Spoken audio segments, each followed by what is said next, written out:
तैयारी स्टार्ट।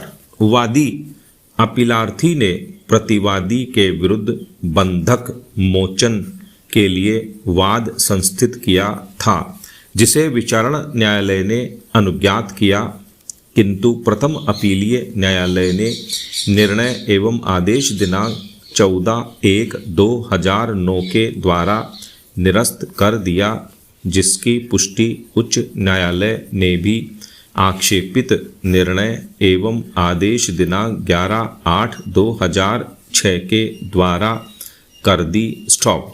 अतः वादी अपीलार्थी ने यह अपील प्रस्तुत की। स्टॉप। वाद तथ्य के अनुसार वादी ने दिनांक 22/2/1969 को वादग्रस्त भूमि जो खुंटे गांव में स्थित थी, धन की आवश्यकता पर 3,000 रुपये के लिए प्रतिवादी को इस शर्त पर विक्रय की थी कि जब वह प्रतिवादी को 3,000 रुपये वापस कर देगा तो वह भूमि वापस विक्रय कर देगा। स्टॉप।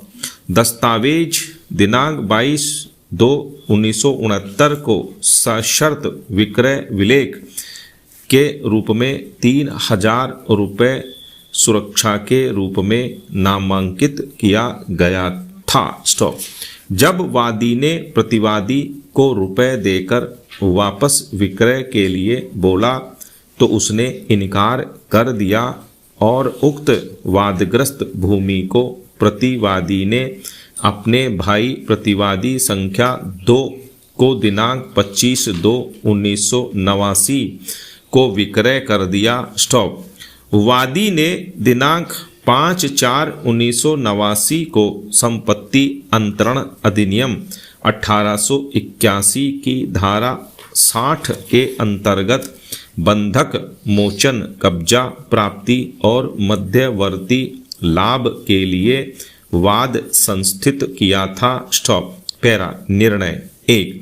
हमारे समक्ष मुख्य विचारणीय प्रश्न है कि दस्तावेज दिनांक 22/2/1969 एक बंधक है या सशर्त विक्रय का एक दस्तावेज है। स्टॉप।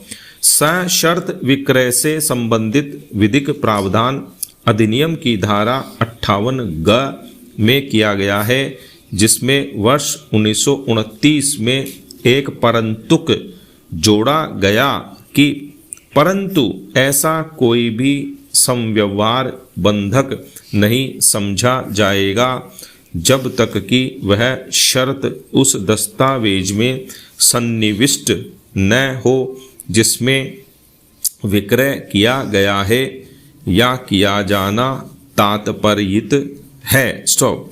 धारा 58 का मूल प्रावधान निम्नवत है। पैरा।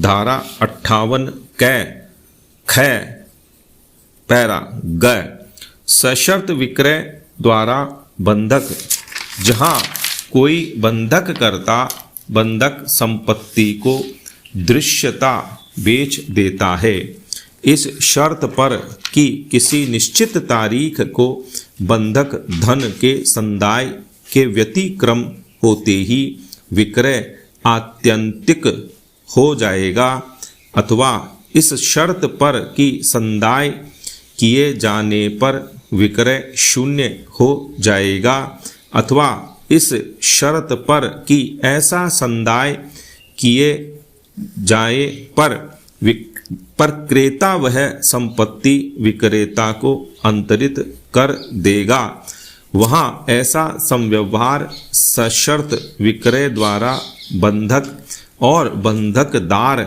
सशर्त विक्रय द्वारा बंधकदार कहलाता है। स्टॉप। पैरा। परंतु ऐसा कोई भी समव्यवहार बंधक नहीं समझा जाएगा जब तक कि वह शर्त उस दस्तावेज में सन्निविष्ट न हो जिससे विक्रय किया गया है या किया जाना तात्पर्यित है। स्टॉप। पैरा 2। इस मामले में विलेख दिनांक 22/2/1969 निम्नवत पठनीय है। पैरा।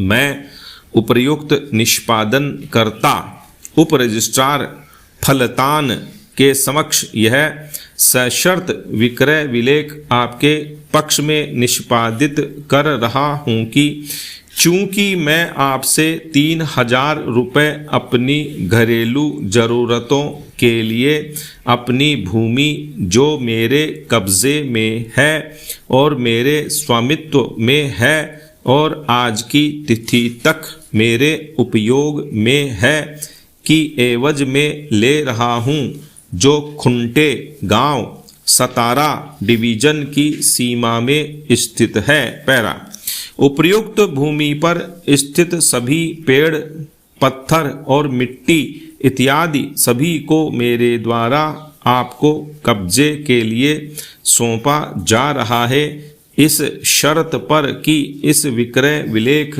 की तिथि से 1 वर्ष के भीतर जब मैं उपर्युक्त धनराशि आपको वापस कर दूंगा, उपर्युक्त भूमि आप हमें वापस अंतरित कर देंगे। स्टॉप।